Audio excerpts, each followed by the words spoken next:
కన్యా రాశి వారికి గతం కంటే ఆదాయం చాలా రెట్లు మెరుగుదలను సూచిస్తుందండి. 2025లో ఆదాయం 14, వ్యయం కేవలం 2 మాత్రమే. బాగా సంపాదిస్తారు. రాజపూజ్యం 6, అవమానం కూడా 6. కన్యా రాశి వారికి ఇవి మాత్రం బ్రహ్మాండంగా ఉన్నాయని చెప్పవచ్చు. చాలా చాలా అనుకూలమైనటువంటి ఫలితాలు అయితే గోచరిస్తున్నాయి. ఈ 2025 సంవత్సరంలో 6వ ఇంట్లో శని భగవానుడు, 9వ ఇంట్లో బృహస్పతి ఉండటం వల్ల ఉద్యోగపరంగా కావచ్చు, వ్యాపార పరంగా కావచ్చు, పర్సనల్ విషయంలో కావచ్చు చాలా అనుకూలమైనటువంటి ఫలితాలు అయితే గోచరిస్తున్నాయి. 6వ ఇంట్లో శని ఉన్నాడు. పాపగ్రహాలు 6వ ఇంట్లో ఉంటే మంచి చేస్తాయండి. శారీరక ఆరోగ్యం కూడా మెరుగుపడుతుంది. డయాబెటీస్తో కానీ, బీపీతో కానీ, థైరాయిడ్తో కానీ, పీసీఓడితో కానీ ఇలాంటి దీర్ఘకాలిక అనారోగ్య సమస్యలతో బాధపడుతున్న వారికి ఖచ్చితంగా ఉపశమనం అనేది లభిస్తుందండి. అలాగే మానసిక సమస్యలను కూడా అధిగమిస్తారు. కేవలం శారీరకంగా ఆరోగ్యంగా ఉండటం మాత్రమే కాదండి, మానసికంగా కూడా ఉత్సాహంగా ఉంటారు. మీ ప్రియమైన వారితో సత్సంబంధాలు అనేవి వృద్ధి చెందుతాయి. వృత్తిపరంగా ఆర్థిక పరిస్థితి కూడా చాలా సంతృప్తికరంగా ఉంటుంది. మీకు సంతోషాన్ని కలిగిస్తుంది. ఒకవేళ మీరు వ్యాపారం చేయటం కానీ, లేదా వ్యాపారాన్ని ప్రారంభిద్దాం అనుకోవటం కానీ, వ్యాపారంలో పెట్టుబడులు పెడదాం అనుకుంటున్నా సరే లాభదాయకంగానే ఉంటుంది. సమాజంలో శక్తివంతమైనటువంటి స్థానానికి చేరుకుంటారు, అంటే పేరు తెచ్చుకుంటారు. అయితే 2025 మార్చ్ 28వ తారీఖున శని భగవానుడు 6వ ఇంటిని విడిచిపెట్టి 7వ ఇంట్లోకి వెళ్తాడండి. 7వ ఇల్లు అనేది వివాహ జీవితానికి సంబంధించినది జ్యోతిష శాస్త్రం ప్రకారం. కాబట్టి వివాహ జీవితంలో ఆలస్యాలను అయితే ఎదుర్కొంటారండి.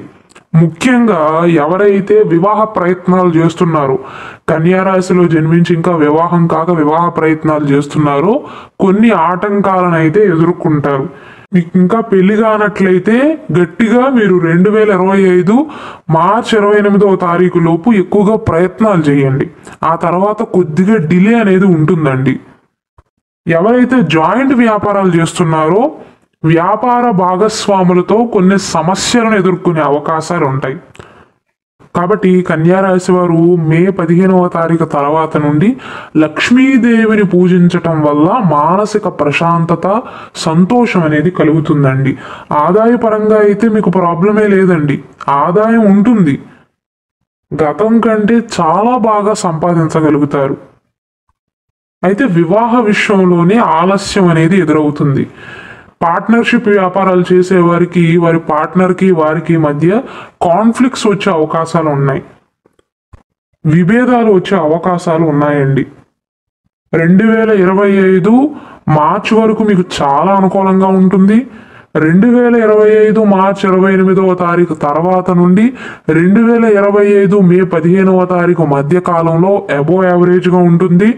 2025 మే 15వ తారీఖు తర్వాత నుండి కొన్ని విషయాలలో అననుకూల ఫలితాలు అనేవి కనిపిస్తున్నాయి. టోటల్గా నెగిటివ్ అయితే కాదండి.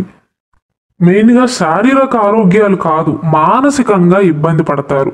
అంటే మే మాసం తర్వాత కన్యా రాశి వారిలో ఆత్మవిశ్వాసం తగ్గటం కానీ, ఆహారం టైం టు టైం తీసుకోలేకపోవటం కానీ ఇలాంటివి ఎదురవుతాయి.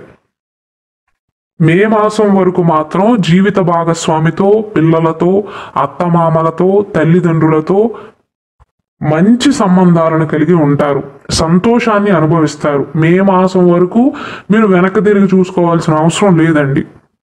ఒకవేళ కన్యా రాశి వారు కొత్త ఇంటిని కొనుగోలు చేద్దాం అనుకుంటున్నా, ప్లాట్లు కానీ, ఫ్లాట్లు కానీ, స్థిరాస్తులు కానీ ఇటువంటివి కొనుగోలు చేద్దాం అనుకుంటున్నట్లయితే మే మాసం లోపు అటువంటి ప్రయత్నాలు చేయండి.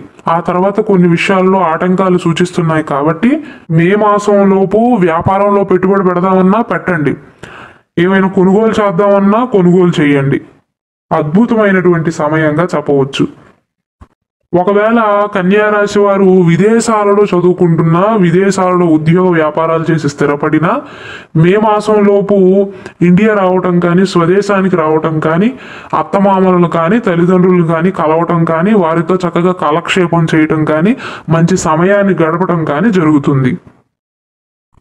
మే 15వ తారీఖు తర్వాత నుండి గురుగ్రహం మిథున రాశిలోకి వెళ్తాడండి. మిథున రాశికి అధిపతి అయినటువంటి బుధుడు, గురువు ఈ రెండు శత్రుగ్రహాలు. కాబట్టి ఇంతకు ముందున్నంత అనుకూలత అనేది మే మాసం తర్వాత ఉండదు. అలానే ఎక్కువ ప్రతికూల ఫలితాలు కూడా ఉండవండి, మిశ్రమంగా ఉంటుంది. యావరేజ్ కాలంగా చెప్పవచ్చు. మే 30వ తారీఖున రాహు కుంభంలో, కేతువేమో సింహరాశిలో ఉంటాడు. ఈ రెండు గ్రహాల యొక్క సంచారం అయితే శుభప్రదమే. నిలిచిపోయిన డబ్బు కూడా తిరిగి వస్తుంది. శత్రువులపైన విజయాన్ని సాధించే అవకాశాలు ఉంటాయి. మిమ్మల్ని ఎవరైతే వ్యతిరేకిస్తారో వారందరి నాశనాన్ని మీరు చూస్తారు. ఆర్థిక పరంగా అయితే సంవత్సరం చాలా ప్రోత్సాహకరంగా ఉంటుందండి. ఆర్థికంగా ఎటువంటి సమస్యలు కనిపించట్లేదు. అయితే మే మాసం తర్వాత నుండి భౌతిక సుఖాల కోసం, భౌతిక సౌకర్యాల కోసం ఎక్కువగా డబ్బుని ఖర్చు చేసే అవకాశాలు ఉంటాయి.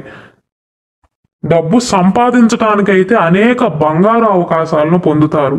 కుటుంబంలో సంతోషం ఉంటుంది. మే వరకు ఆదాయంలో పెరుగుదల ఉంటుంది. వ్యాపారంలో లాభం ఉంటుంది. చాలా తక్కువ శ్రమతోనే మంచి మొత్తాన్ని సంపాదిస్తారు. అలానే స్త్రీలు కూడా సొంతంగా వాళ్ళ కాళ్ళ మీద వారు నిలబడతారు. కొత్త పనులను ప్రారంభిస్తారు. సంపాదించడాన్ని మొదలు పెడతారు. కుటుంబ సభ్యుల యొక్క మద్దతును పొందుతారు. వ్యాపారంలో పురోగతిని సాధిస్తారు. ఉద్యోగస్తులకు వారి కార్యాలయంలో ఇంక్రిమెంట్లు పొందే అవకాశాలు ఉంటాయి. పురోగతి ఉంటుంది. ఆరోగ్య లాభం, ధన లాభం సూచిస్తుంది. నూతన గృహ లాభ సూచనలు కూడా ఉన్నాయండి.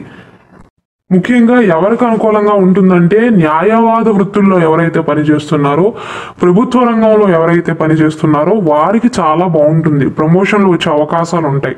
లేదా వారు కోరుకున్న చోటకు బదిలీలు అయ్యే అవకాశాలు ఉంటాయి. విద్యార్థులకు మంచి మంచి యూనివర్సిటీల్లో కానీ కాలేజీల్లో కానీ ప్రవేశాన్ని సంపాదించే అవకాశాలు ఉంటాయి. విదేశీయానం చేసే అవకాశాలు ఉంటాయి. విదేశాల్లో చదువుకునే వారికి ఉద్యోగ అవకాశాలు అనేవి లభిస్తాయండి. వ్యాపారులకైతే లాభదాయక కాలం.